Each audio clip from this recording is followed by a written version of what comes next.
Hi, I'm Seamless, and this is the 6th 75K tutorial, and this one was requested by Pointy135?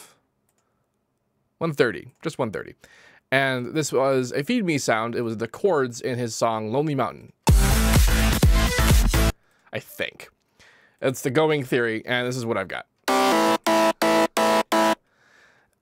Okay, it sounds pretty similar, but the similarity is mostly attributed to the notes that I use in the chord, which is not to say that that's not important. The notes, the particular notes that I used, are kind of make the sound. The sound itself is not really that standard. I did a couple of things to make this work, but essentially I'm building this all off of an idea of distorting an organ, and I mean, kinda. It sort of evolved away from that after a while, but the essential idea is that I'm using the Harmonizer to do a bunch of fun stuff. In here, I moved the Harmonizer after the filter. You can do this. You can move them around. And what this did, and I brought down the filter's the low pass down, because the way the Harmonizer works, I'll do this on a naked Harmonizer because it's explaining it's difficult. Always refer to your examples. So if I go back in here, Harmonizer, fit filter, and then I harmonize.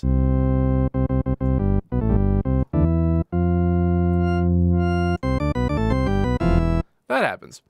And the reason why that's happening is because the way that the Harmonizer works is that instead of just like playing a copy of the note higher, it accentuates particular harmonics in the series to make it sound like you're playing it higher. And it copies it from the harmonics that are present and then pastes them up higher. When everything's full, it just, you know, that whole thing. And then how far up it pastes is determined by the width, and then how hard it does is the strength, and how much of it is the amount. Pretty straightforward there. Its default configuration is in octaves of the shifts and gaps and the steps and offset. And I don't really know how far or where and how these things move where it pastes it, but it does. But the default configuration is octaves. I know that much. And so if you reduce the amount of harmonic content going into the Harmonizer, then the harmonized pastes up above it are also reduced, and it's more about the octaves, and it sounds more organy, because organs are essentially just octaves. And then you make a chord, and you distort it, and it sounds pretty close to what's happening here. Other fun stuff includes, I'm doing a bit of unison. I am messing with the unison quite a bit, and it's because I didn't want the phasiness that happens with full unison. I didn't want the phase cancellation rhythmic going on. So I have lower phase on the lowest frequencies and lower phase on the highest frequencies, but enough going on the mid frequencies. And this is an awful lot like how I made the sometime chords, if I think about it now. And it's basically, those chords were sort of inspired by the same thing. A lot of my early electro work was inspired by a lot of Feed Me's early electro work, so this makes a lot of sense. It got this number of unison things going on, just pretty regular. Low amount of pitch, though, so it's still pretty stable. You can see the waveform is all kinds of screwed up, and it's not because I messed with the timbre window. The timbre window is perfectly fine. It's because I messed with the local EQ window, which did a little bit of change. I removed the lowest harmonic so that we're not distorting the lowest frequency, which would cause a lot of crunchiness to come into it. I don't really want the crunch. It's a bit of a smooth sound, so I made it a bit smoother. And that's what that's removing the lower frequency does. I put a waveform line type on the harmonic phase, which really did screw up the waveform. And I did that because, again, we're just trying to make it really just fuzzy. And that's what does that.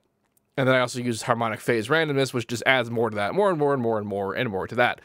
Then it's distorted, and it's mixed between distortion and regular, because the regular is already pretty fuzzy as well.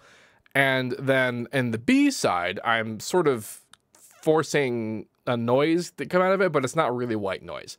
It creates a white noise feel, and you can EQ it to be a white noise, and that's basically what I did. What's happening here is I switched the pitch mode from hertz to octave. Hertz mode is where it gets distributed evenly, the way that we know how it's supposed to be distributed notes-wise, and octave mode is where it gets distributed even increments of hertz from, you know, low to high. And that's a not harmonic configuration. To see what this sounds like in regular harmor, that's what happens. Then I do a whole bunch of unison, and that's pretty close to just white noise anyway, and then random up there, and it's just basically noise. And then I went to the global EQ and took off the various highest highs, and that's my noise accompaniment. in here. And that's a very low amount that's going on there with that. And then that's going into just a normal EQ, which is just high passing it a little bit. It's a high shelf. So it's a little bit, this stuff's still down there, but it's just not very loud.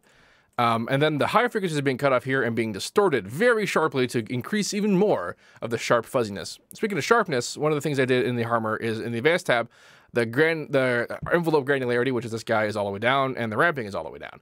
These two things help add the sharpness because I am also doing a pitch drop, which I just noticed that now that I missed. That's why it's off. Okay, cool. While I was making this, I was confused as to why the pitch was wrong, even though I like played it with the song, and it turns out it's because snap was off and I had the wrong pitch. So now it's the wrong pitch, but it's the one that I had before, so whoops. But anyway, this sharp pitch fall causes it to be, to have that real sharp attack. And I'm not going all the way up and all the way down. I'm going a little bit down because all the way up was a bit too high frequency. And this is a kind of a mid-rangey, not that high frequency, like core sound. There's still some noise and that kind of stuff on top of that, but there's not like a lot of clickiness to it. It's just very there, you know what I mean? So the reason why the envelope granularity matters is because the envelope granularity determines how high resolution those envelopes are. And for something really fast, really short, and really like curvy, you need to have high resolution for it to actually activate all of that.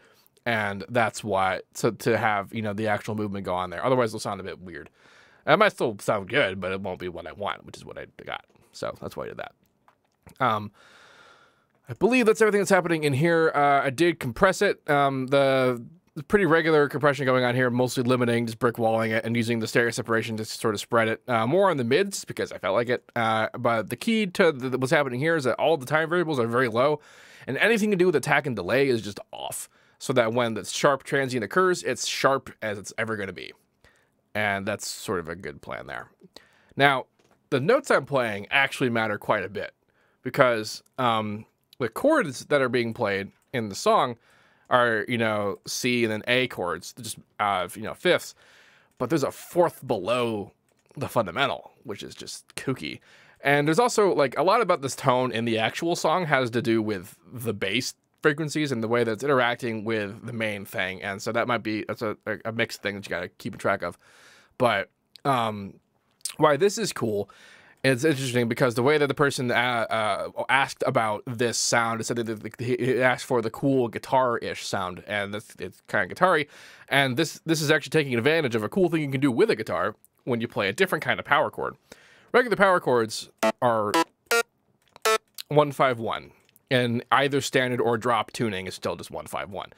But if you play a 1-4-1, what that sounds like is you're actually playing that fourths as a root note. Like this ends up being the root note, and it sounds an awful lot like a weird kind of inversion. It's not really an inversion, but this when you play this chord, it sounds like that chord. And when you're in, say, like E tuning, like a standard E, you can play a chord that actually sounds like you're playing an A chord below it. Which, if you have a guitar and you play distorted metal stuff, set that up and do that and watch what happens. It's really cool. It's basically instead of doing one and like the configuration on open tuning would be, or rather on the open fret would be open 2 on the frets. That would be the fourth chord as opposed to open 2-2, which is the usual power chord configuration. So that's what that is, and it's really neat that actually that's being taken advantage of in this particular chord stack.